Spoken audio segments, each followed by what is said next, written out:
बिस्मिल्लाहिर्रहमानिर्रहीम। अस्सलाम वालेकुम।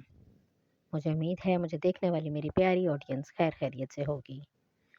आज मैं आपके लिए बिस्किट की रेसिपी लेकर आई हूँ, ज़ीरा बिस्किट, जो कि बनाना बहुत ही आसान है। शाम की चाय के साथ या घर पे कोई मेहमान आ जाए, आप उनके सामने बनाकर सर्व कर सकते हैं। इसे आप इजीली सेव भी कर सकते हैं। इसे बनाना बहुत ही आसान है। ये ओवन और ओवन के बगैर भी बनाए जा सकते हैं, कोई मुश्किल नहीं है। तो इसको हम बनाना देख लेते हैं। सबसे पहले हम एक साफ बॉल लेंगे, उसमें मैं हाफ कप मेल्टेड घी लूँगी। आप ये रेसिपी को कोशिश करें या तो घी में बनाएं या मक्खन में। इसकी वजह ये है कि फिर इसकी वजह से आप इजीली इसको सेव भी कर सकते हैं। ये मैंने हाफ कप चीनी ली है, पीसी हुई चीनी। आप घर पे जो आम चीनी होती है उसको ग्राइंड करके पीस लें अच्छे तरीके से, क्योंकि इसमें हम पीसी हुई चीनी ही का इस्तेमाल करेंगे, दूसरी चीनी का इस्तेमाल नहीं करेंगे। तो इसको आप घी के साथ अच्छे तरीके से इतना मिक्स करना है कि इसका कलर चेंज हो जाए। आप देख सकते हैं कि इसका कलर चेंज हो रहा है और ये बिल्कुल वाइट हो रहा है। इतना इसको बीट करना है आपने कि दोनों चीज़ें यकजान हो जाएं और क्रीमी फॉर्म में आ जाएं। इसका कलर चेंज हो जाएगा, उससे आपको अंदाज़ा हो जाएगा कि ये क्रीमी फॉर्म में आ गया है, ये वाइट हो जाएगा बिल्कुल। अब इसमें मैं हाफ़ टी स्पून जो है बेकिंग पाउडर डालूँगी, जो हम केक वगैरह में यूज़ करते हैं। बेकिंग सोडा नहीं करना, बेकिंग पाउडर यूज़ करना है, हाफ़ टी स्पून। उसके बाद मैं इसमें वनीला एसेंस डालूँगी, हाफ़ टी स्पून, ताकि इसमें बिस्किट में अच्छी से खुशबू आ जाए, अच्छा सा टेस्ट आ जाए। अगर ये आपके पास नहीं है तो आप इसको स्किप भी कर सकते हैं। इसकी जगह आप इलायची पाउडर भी डाल सकते हैं। इन दोनों चीज़ों को भी मैं अच्छे तरीके से इसमें मिक्स कर लूँगी, ताकि इसके भी कोई लम्प्स ना रह जाएँ।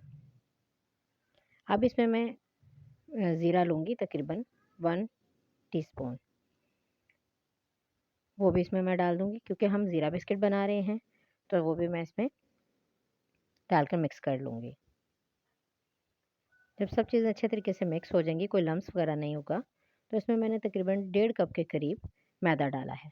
लेकिन उसको एकदम से आपने नहीं डालना, बिल्कुल स्लोली स्लोली हाफ हाफ करके डालना है, ताकि हम अच्छे तरीके से इसकी डो बना सकें। इसकी हमने डो आटे की सूरत में बनानी है। ना बहुत ज़्यादा सख्त हो, ना बहुत ज़्यादा नरम हो, बस इतनी हो कि इसकी डो अच्छी सी बन जाए। इसको हम ऐसा ऐसा मिक्स करते जाएंगे। अब मैं हाथों की मदद से इसको मिक्स कर रही हूँ, ताकि ये अच्छा सा भून जाए।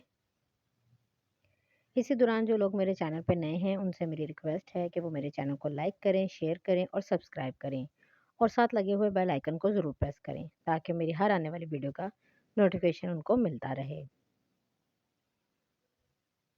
ये आप देख सकते हैं, जो थोड़ा सा आटा बाकी मैदा बचा था वो भी मैंने डाल दिया है। इसको आपने बस इस तरीके से इसको मिक्स करते जाना है कि ये अच्छा सा मिक्स हो जाए। इसमें आप देख सकते हैं मैंने कोई अंडे वगैरह का यूज़ नहीं किया। घर की चीज़ों से मैं इसको बना रही हूँ, ताकि आप इजीली इसको बना सकें और अपने बच्चों को दे सकें और चाय के साथ सर्व भी कर सकें। ये देख सकते हैं आप कि हमें इस किस्म की, इसको मैं ऐसे प्रेस करूँगी तो ये देखिए कितना अच्छा सा बन रहा है, और इसको मैं हाथ से करूँगी इस तरह तो टूट भी जाएगा। इसकी डो इतनी अच्छी होनी चाहिए। ये बिल्कुल कट्ठी तो नहीं होगी, लेकिन आप इसको मिक्स करेंगे तो ये बिल्कुल एक जान हो जाएंगे। अब मैंने एक साफ़ सी शीट ली है, प्लास्टिक शीट, उसके ऊपर ये मैं डाल रही हूँ। प्लास्टिक कोई भी पेपर आपके पास हो, अगर कोई नहीं है घर पे तो आप ये जो आम पेपर होते हैं, शॉपिंग बैग होते हैं, आप उसकी कटिंग करके उस पेपर को भी यूज़ कर सकते हैं। ये देखिए मैं इस पे रखकर, क्योंकि हम डायरेक्टली इसको बेलन की मदद से नहीं कर सकते, ये सारा उस पे चिपक जाएगा। तो ये देखें आप, इसको मैं एक दूसरे पेपर के साथ कवर करके अब इसको अच्छे तरीके से मैं बेलूँगी। इसको एक रोटी की तरह हम बेल लेंगे। ये देखें, इस तरीके से मैं इसको आहिस्ता-आहिस्ता से बेल रही हूँ।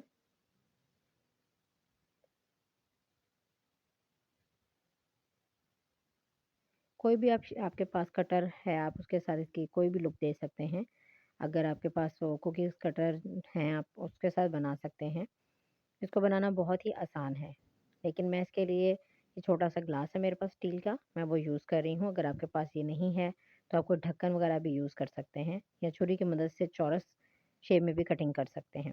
ये देखें आप, इस तरह मैंने सारे राउंड में काट लिए हैं, निशान लगा लिए हैं। अब मैं एक ट्रे लूँगी।